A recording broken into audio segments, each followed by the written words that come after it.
Guys, pupunta ako ngayon sa bukid para mamulot, bumili, makipulot ng itlog.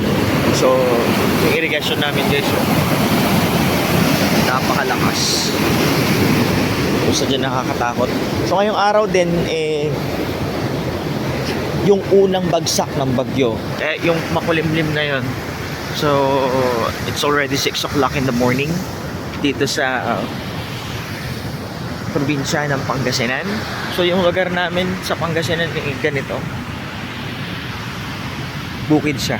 So mamaya ipapakita ko sa inyo kung nasaan yung mga bibe o yung mga itik na kung saan nagpo-provide sila ng napakaraming itlog. So dito rin kami nagja-jogging every morning. Ayan. So ipapakita ko sa inyo yung ilog na dyan, ang daming namatay na. So nung dumating ako dito sa irigasyon na to, o nung dumating ako dito sa Asingan, dito sa Pangasinan, dalawa na agad yung namatay. Isang matanda na pinatay at isang binatilyo na lasing tapos nag-dive. Yun, so medyo malapit na tayo dun sa Kabukiran. Kabukiran? Hindi. Doon sa bukid na kung saan nandoon yung itik. So, yan. Nakikita nyo ba yung malaking bahay na yan? Yung malaking bahay na yan ay ang bahay ng isa sa mayaman dito sa barangay namin. So, yung bahay na yan ay may swimming pool sa baba. So, minsan nakaligo na ako dyan.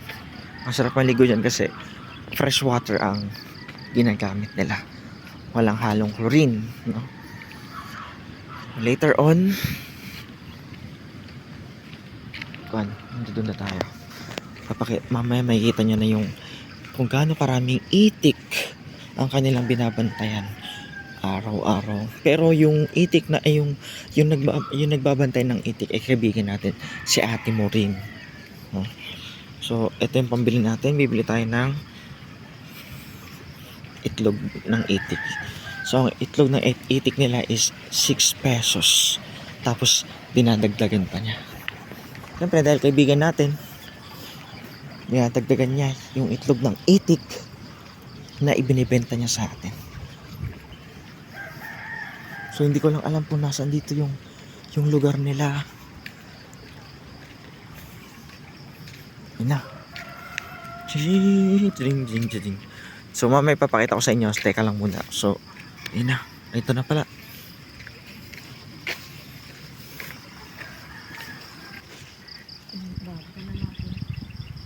Andi jing kulong mi ijay iso da kita. Bali.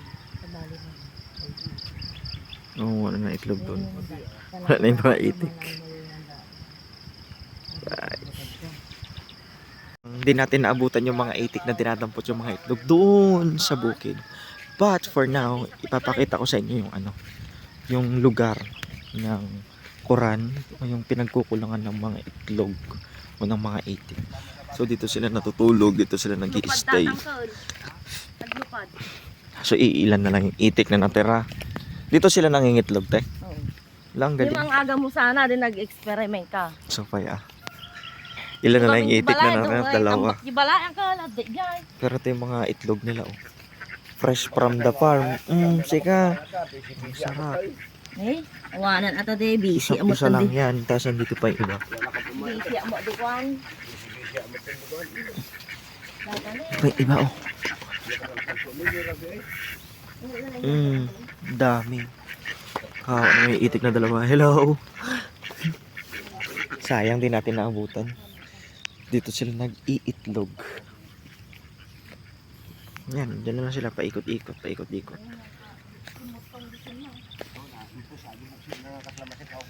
Namimili na ako ng mga itlog. So sobrang mura lang guys. This is fresh from the farm. So gagawin ko itong itlog na maalat. So try ko din na mag-uwi sa Zambales ng itlog maalat. Pero pag uwi ko doon sa Zambales, syempre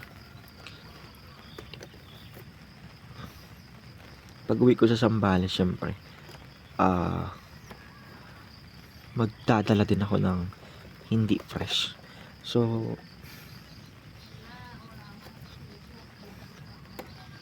pipili ako ng malalaki para sulit. O, diba? Kung sa palengke kasi ito, hindi mo ka makakapili ng malalaki. Dumarami ang mga tala sa tuwing Kapaskuhan. Ang lalaki ng itlog, grabe, hindi mo alam kung anong pipiliin mo. 100? O 1 to 2 basket? Ang dami yun, grabe. 700 plus. Ito na guys, fresh from the farm. Bye bye. Uwi na ako. Uwi. Ahas po. Ahas yun, ahas. So uuwi na ako guys. And I have maraming pieces. So ayun. Uwi na ako. Meron na akong i-experiment na itlog maalat.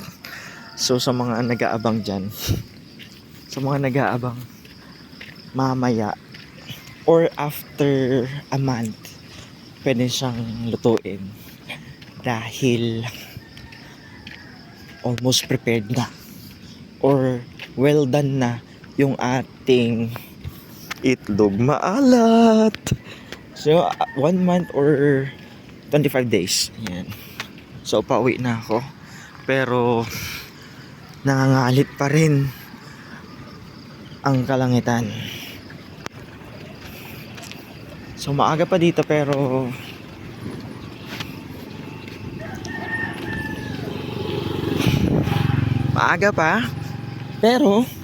maaga rin kumikilos ang mga tao, diba? Gaya ng kasabihan, para kanino ka bumabangon.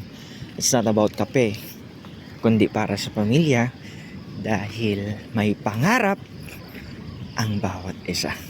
Yun ay ang isa katuparan yung kanilang mga ninanais sa buhay. So mamayang umaga, ay mamaya pag uwi ko siguro may gising na si ate ko. Then magja-jogging kami. So actually kagabi uminom kami. Nakauwi ako ng alas 3. Buti lang nagising pa ako ng maaga. Nagising ako ng 5:42 ng umaga. Tapos ayun, sinat ako nung kaibigan ko na nagbabantay ng itikan. Binigyan niya ako ng balot, itlog na maalat. So, oh my god, naririnig nyo ba yun? Guys, malapit na ako sa bahay namin. Yan yung irigasyon.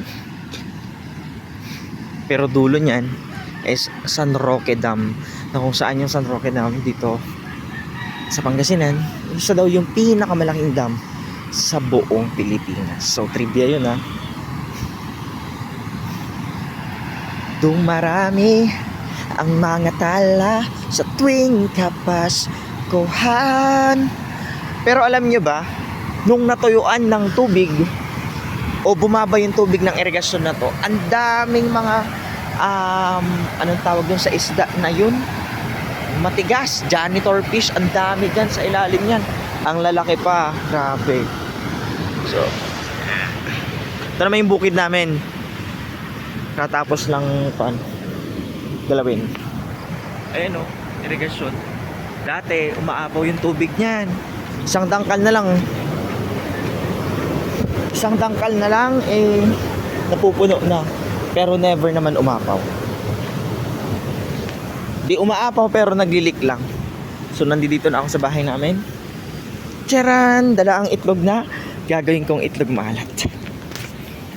So siguro tulog pa sila.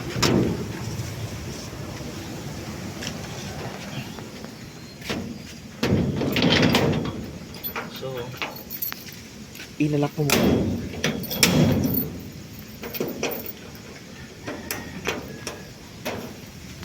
Ilalak ko muna.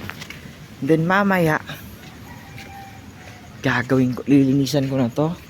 Tapos lagyan ko na sa itlog maalat. Yay! Kasi masarap to guys. Lalo na kapag ikaw yung gumawa. So, dito na ako sa bahay. At ilalagay ko na yung ating itlog. So, ayan na yung ating itlog. Mamaya ko nalinisan kasi maaga pa naman. So, yun muna for today's video. Bye.